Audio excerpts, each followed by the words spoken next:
Tipu's tiger. Tipu's tiger or Tipu's tiger is an 18th-century automaton or mechanical toy created for Tipu Sultan, the ruler of the Kingdom of Mysore in India. The carved and painted wood casing represents a tiger savaging a near life-size European man. Mechanisms inside the tiger and man's bodies make one hand of the man move, emit a wailing sound from his mouth and grunts from the tiger. In addition, a flap on the side of the tiger folds down to reveal the keyboard of a small pipe organ with 18 notes. The tiger was created for Tipu and makes use of his personal emblem of the tiger and expresses his hatred of his enemy, the British of the East India Company. The tiger was discovered in his summer palace after East India Company troops stormed Tipu's capital in 1799. The Governor-General, Lord Mornington, sent the tiger to Britain, initially intending it to be an exhibit in the Tower of London. First exhibited to the London public in 1808 in East India House, then the offices of the East India Company in London, it was later transferred to the Victoria and Albert Museum, V&A, in 1880, accession number 2545 as. It now forms part of the permanent exhibit on the Imperial Courts of South India. From the moment it arrived in London to the present day, Tipu's tiger has been a popular attraction to the public. Tipu has been a controversial figure and criticized for his repression of Hindus and Christians. Various sources describe the massacres, imprisonment, forced conversion, and circumcision of Hindus, Godavas of Coorg and Nairs of Malabar, and Christians, Catholics of Mangalore, and the destruction of churches and temples, which are cited as evidence for his religious intolerance. Other sources mention the appointment of Hindu officers in his administration and his endowments to Hindu temples, which are cited as evidence for his religious tolerance. Background: Tipu's tiger was originally made for Tipu Sultan, also referred to as Tipu Saib, Tipu Sultan and other epithets in 19th-century literature, in the Kingdom of Mysore, today in the Indian state of Karnataka, around 1795. Tipu Sultan used the tiger systematically as his emblem, employing tiger motifs on his weapons, on the uniforms of his soldiers, and on the decoration of his palaces. His throne rested upon a probably similar life-size wooden tiger, covered in gold. Like other valuable treasures, it was broken up for the highly organized prize fund shared out between the British Army. Tipu had inherited power from his father Hyder Ali, a Muslim soldier who had risen to become Dalwai or commander-in-chief under the ruling Hindu Wodeyar dynasty, but from 1760 was in effect the ruler of the kingdom.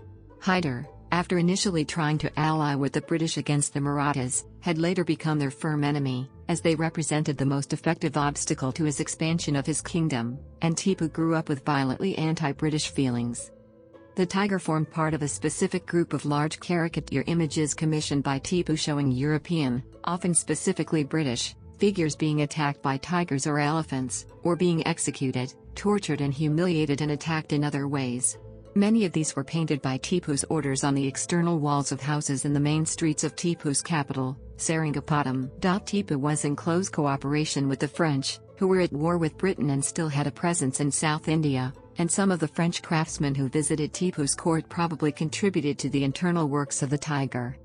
It has been proposed that the design was inspired by the death in 1792 of a son of General Sir Hector Munro, who had commanded a division during Sir Ercud's victory at the Battle of Porto Novo, Parangipetai, in 1781 when Hyder Ali, Tipu Sultan's father, was defeated with a loss of 10,000 men during the Second Anglo-Mysore War.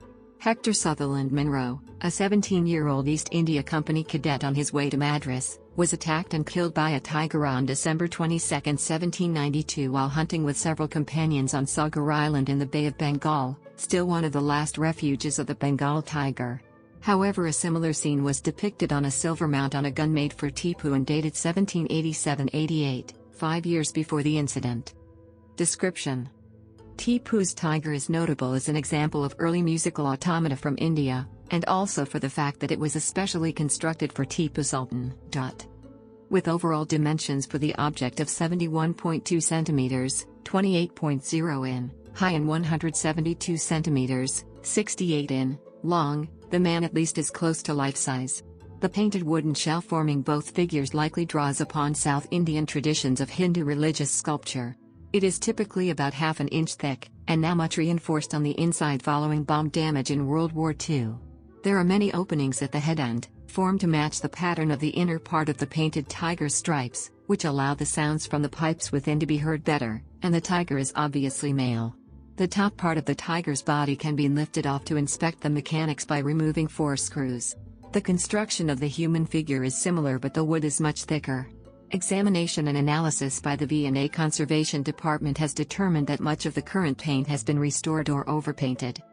The human figure is clearly in European costume, but authorities differ as to whether it represents a soldier or civilian. The current text on the V&A website avoids specifying, other than describing the figure as European. The operation of a crank handle powers several different mechanisms inside Tipu's tiger. A set of bellows expels air through a pipe inside the man's throat, with its opening at his mouth. This produces a wailing sound, simulating the cries of distress of the victim. A mechanical link causes the man's left arm to rise and fall. This action alters the pitch of the wail pipe. Another mechanism inside the tiger's head expels air through a single pipe with 2 tones. This produces a regular grunting sound simulating the roar of the tiger. Concealed behind a flap in the tiger's flank is the small ivory keyboard of a 2-stop pipe organ in the tiger's body, allowing tunes to be played. The style of both shell and workings, and analysis of the metal content of the original brass pipes of the organ, many have been replaced, indicates that the tiger was of local manufacture. The presence of French artisans and French army engineers within Tipu's court has led many historians to suggest there was French input into the mechanism of this automaton. History. Tipu's tiger was part of the extensive plunder from Tipu's palace captured in the fall of Seringapatam, in which Tipu died, on May 4, 1799, at the culmination of the Fourth Anglo-Mysore War. An aide-de-camp to the Governor-General of the East India Company, Richard Wellesley, 1st Marquis Wellesley, wrote a memorandum describing the discovery of the object. The earliest published drawing of Tipu's tiger was the frontispiece for the book A Review of the Origin, Progress, and Result of the Late Decisive War in Mysore, with notes by James Salmond, published in London in 1800. It preceded the move of the exhibit from India to England and had a separate preface titled Description of the Frontispiece, which said, "Unlike Tipu's throne, which also featured a large tiger, and many other treasures in the palace, the materials of Tipu's tiger had no intrinsic value, which together with its striking iconography is what preserved it and brought it back to England essentially intact." The governors of the East India Company had at first intended to present the tiger to the crown, with a view to it being displayed in the Tower of London, but then decided but to keep it for the company. After some time in store, during which period the first of many misguided and wholly unjustified endeavors at improving the piece from a musical point of view may have taken place, it was displayed in the reading room of the East India Company Museum and Library at East India House in Leadenhall Street, London from July 1808. It rapidly became a very popular exhibit, and the crank handle controlling the wailing and grunting could apparently be freely turned by the public. The French author Gustave Flaubert visited London in 1851 to see the great exhibition, writes Julian Barnes, but finding nothing of interest in the Crystal Palace, visited the East India Company Museum, where he was greatly enamored by Tipu's tiger. By 1843 it was reported that the machine or organ is getting much out of repair, and does not altogether realize the expectation of the visitor. Eventually the crank handle disappeared, to the great relief of students using the reading room in which the tiger was displayed, and the Athenaeum later reported that when the East India Company was taken over by the Crown in 1858, the tiger was stored in Fife House, Whitehall until 1868, when it moved down the road to the New India Office, which occupied part of the building still used by today's Foreign and Commonwealth Office. In 1874 it was moved to the India Museum in South Kensington, which was in 1879 dissolved, with the collection distributed between other museums. The V&A records the tiger as acquired in 1880. During World War II the tiger was badly damaged by a German bomb which brought down the roof above it, breaking the wooden casing into several hundred pieces, which were carefully pieced together after the war, so that by 1947 it was back on display. In 1955 it was exhibited in New York at the Museum of Modern Art through the summer and spring. In recent times, Tipu's tiger has formed an essential part of museum exhibitions exploring the historical interface between Eastern and Western civilization, colonialism, ethnic histories and other subjects, one such being held at the Victoria and Albert Museum itself in autumn 2004 titled Encounters: The Meeting of Asia and Europe, 1500 to 1800. In 1995, the Tiger in the Thistle Bicentennial Exhibition was held in Scotland on the topic of Tipu Sultan and the Scots. The organ was considered too fragile to travel to Scotland for the exhibition. Instead, a full-sized replica made of fiberglass and painted by Derek Freeborn, was exhibited in its place. The replica itself also had an earlier Scottish association, having been made in 1986 for the Enterprising Scot exhibition, which was held to commemorate the October 1985 merger of the Royal Scottish Museum and the National Museum of Antiquities of Scotland to form a new entity, the National Museum of Scotland. Today, Tipu's tiger is arguably the best-known single work in the Victoria and Albert Museum as far as the general public is concerned. It is a must-see highlight for school children's visits to the Victoria and Albert Museum, and functions as an iconic representation of the museum, replicated in various forms of memorabilia in the museum shops including postcards, model kits and stuffed toys. Visitors can no longer operate the mechanism since the device is now kept in a glass case. A small model of this toy is exhibited in Tipu Sultan's wooden palace in Bangalore.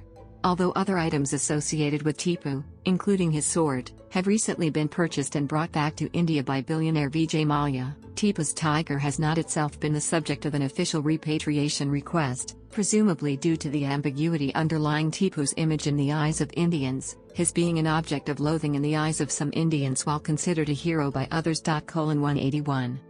Symbolism. Tipu Sultan identified himself with tigers. His personal epithet was the Tiger of Mysore. His soldiers were dressed in tiger jackets. His personal symbol invoked a tiger's face through clever use of calligraphy, and the tiger motif is visible on his throne and other objects in his personal possession, including Tipu's tiger. Accordingly, as per Joseph Schrammick, for Tipu the tiger striking down the European in the organ represented his symbolic triumph over the British. The British hunted tigers, not just to emulate the Mughals and other local elites in this royal sport, but also as a symbolic defeat of Tipu Sultan and any other ruler who stood in the path of British domination. The tiger motif was used in the Seringapatam Medal, which was awarded to those who participated in the 1799 campaign, where the British lion was depicted as overcoming a prostrate tiger, the tiger being the dynastic symbol of Tipu's line. The Seringapatam Medal was issued in gold for the highest dignitaries who were associated with the campaign as well as select officers on general duty, silver for other dignitaries, field officers and other staff officers, in copper bronze for the non-commissioned officers and in tin for the privates. On the reverse it had a frieze of the storming of the fort, while the obverse showed, in the words of a 19th-century tome on medals, the British lion subduing the tiger, the emblem of the late Tipu Sultan's government, with the period when it was affected in the following words: Asudata al-Ghalib, signifying the Lion of God as the conqueror, or the conquering Lion of God.